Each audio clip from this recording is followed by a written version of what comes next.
ఓం నమో వెంకటేశాయ. Next month 7th Vinayaka Chavithi వస్తుంది కదండి. ఈ వినాయక చవితి రోజు ఒక 3 థింగ్స్ మీరు చేసి చూడండి, తప్పకుండా స్వామి అనుగ్రహం మనకు కలుగుతుందండి. ఏంటి సార్ మామూలుగా చేసే స్వామి అనుగ్రహం కలగదా అంటే, వాటికి కొన్ని స్పెషల్ డేస్ ఉంటాయి అన్నమాట. తప్పకుండా అవి మనం చేయాల్సిందే మన లైఫ్ బాగుండాలంటే.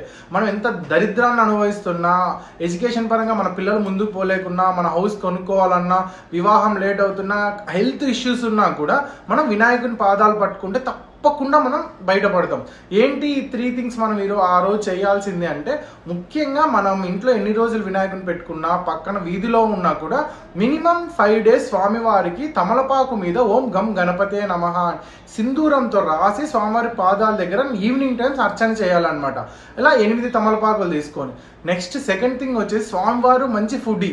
అంటే నేను ఇలా చెప్తున్నాను అనుకోవద్దండి, ఆయనకు నైవేద్య ప్రియుడు. ఆయన మనం పెట్టే ప్రసాదాలని ఆయన చెవుల ద్వారా ఆస్వాదిస్తాడనమాట. ఏ గాడ్ అయినా కూడా కళ్ళ ద్వారా తీసుకుంటే ఈయన ఆటోమేటిక్గా పెట్టే ప్రతి ప్రసాదాన్ని ఆయన హ్యాపీగా తీసుకుంటారు, రిసీవ్ చేసుకుంటారు. సో ఈయనకు చెరుకుతో చేసిన ఐటమ్స్, బెల్లం కానీ చాలా ప్రీతికరమైంది. సో ఆ ప్రీతికరానికి తగ్గట్టుగానే పాలతాలికలు కానీ, బెల్లం కుడుములు కానీ, బెల్లం పాయసాన్ని కానీ ఈయనకు డైలీ ఒక ఐటెం చేసి 8 daysలో అట్లీస్ట్ 5 days అన్నా మనం స్వామివారికి నివేదన చేయడం వల్ల తప్పకుండా అన్ని గ్రహ దోషాలు పోయి మనం ఐశ్వర్యవంతులు కావడానికి చాలా ఆస్కార్యం ఉందండి. ఇంకొకటి ముఖ్యంగా, స్వామివారికి మీకు స్తోమత ఉంటే పట్టు ఉత్తర్యాన్ని కానీ, ఇలాంటి నార్మల్గా ఉన్న ఉత్తర్యాన్ని కానీ స్వామివారి మీద వేసి, అక్కడ మీ వీధిలో ఎన్ని డేస్ ఉంటే అన్ని డేస్ స్వామివారి మీద ఉంచి నిమజ్జనం వెళ్ళే రోజు తీసుకొని మన బీరువాలో పెట్టుకోవడం వల్ల తప్పకుండా మనం లక్ష్మీ కటాక్షాన్ని, వినాయకుని అనుగ్రహం మనం పొందుతామండి. జై బోలో గణేష్ మహారాజ్కి జై. ఓం నమో వెంకటేశ్వర.